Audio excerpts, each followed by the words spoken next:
Welcome to the Weaver podcast. I'm Sonja Wood, a mediator, conflict management expert, neuroscience enthusiast, and positive psychology practitioner. This podcast is for the leaders, the decision makers who already know that relationships shape everything: your success, your impact, your well being. Here, we go beyond surface level advice to explore the deep shifts that create real change in how you navigate conflict, communication, and connection. So, if you're ready to refine the way you lead, you relate and influence, you're in the right place. Let me start with a simple question. What does it really mean to be a leader? We often picture the CEO of a massive company or someone on a stage with thousands of people clapping. But what I found is that leadership starts somewhere much closer. It starts with ourselves, with how we respond and how we show up, and not just in business or at work, but in the most mundane, raw moments of life. For me, one of the biggest lessons in leadership came from my dog. And you heard it right. In April 2024, we adopted our second dog. And unlike the first one, this one didn't come easy. He barked at everything. He was highly reactive. People, bikes, horses, shadows, leaves, everything. I couldn't take him anywhere, not even past the driveway. And I had a choice: either give up and rehome him or step into leadership. Oh, that didn't go easy. That was a very shaky time in our house.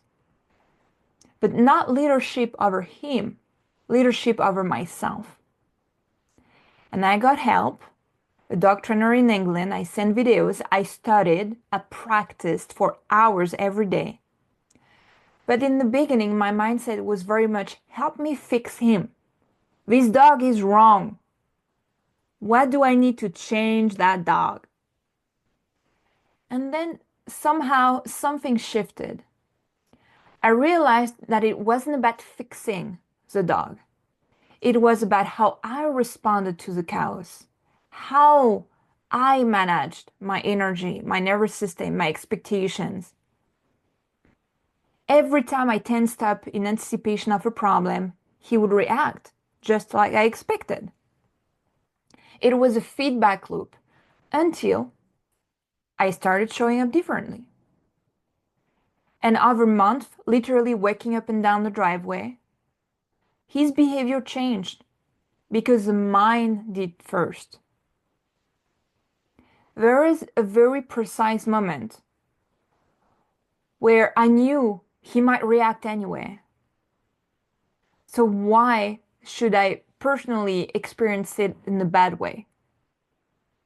What if I would just keep going and see what happens? So it was my first real taste of embodied self-leadership. It wasn't about control, it was about clarity. It was not about dominance, it was about presence. Now, a year later, my husband and I were talking about what changed most since we adopted our second dog. And do you know what he said? He said, your leadership, your confidence. And that hit me because he was right. It changed the way I think, the way I respond, and even the way I relate to others. And here's the thing. Dogs are deeply sensitive to our energy. They pick up what's real, not what we pretend.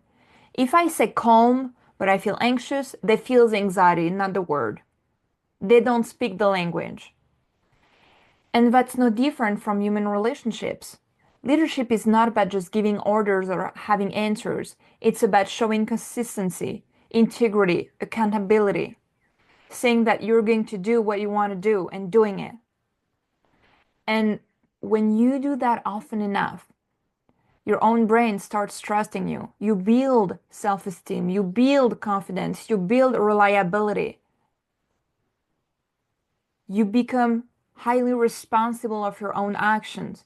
You become someone others can rely on because you can rely on yourself first. And I think we're moving away from this old, outdated image of leadership, the boss at the top demanding loyalty. People today want to be inspired, not controlled. They want clarity, not chaos. They want to be shown the way, not pushed into it. And they become loyal because they're choosing to, because they're following a vision. And that's why in my work, whether it's in mediation, in a clarity call, or a mentoring session, we always circle back to self-leadership. It's the umbrella over everything else: confidence, emotional mastery, radical responsibility, communication, trust, reliability, responsibility, accountability, esteem. And trust is not just about, I trust they won't cheat on me. I trust they'll pick up the kids. I trust they'll do the work. Real trust is, I trust this person to be accountable. I trust they care. I trust they're present. And if one of those elements, accountability, reliability, or responsibility, is missing, trust becomes shaky, even in long-term relationships. So when I see a conflict in a team or in a couple, I look at that triangle: accountability, reliability, responsibility. Where is it wobbly? Because you can't build strong connection without self-leadership. And that starts with the small thing: showing up, following through, staying grounded, caring about what's around you. Which brings me to something I witnessed yesterday. I was on the highway, and the car in front of me threw trash out of the window, twice or third. Fast food wrappers just tossed like the road was a dumpster. And I was shocked.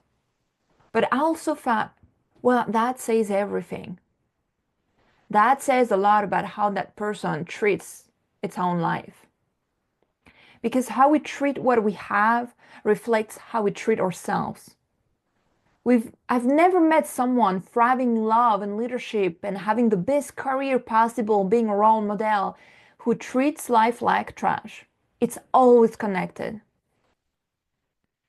So this is my invitation to you today. Where can you show more care? Where can you choose to lead instead of react? Where can you embody your values consistently? And I want you to know that we don't need a stage, a talent, or team to lead. We can lead through our own lives. Self-leadership is a daily practice. And when enough of us practice it, genuinely, imperfectly, from the heart, that's how we change the world.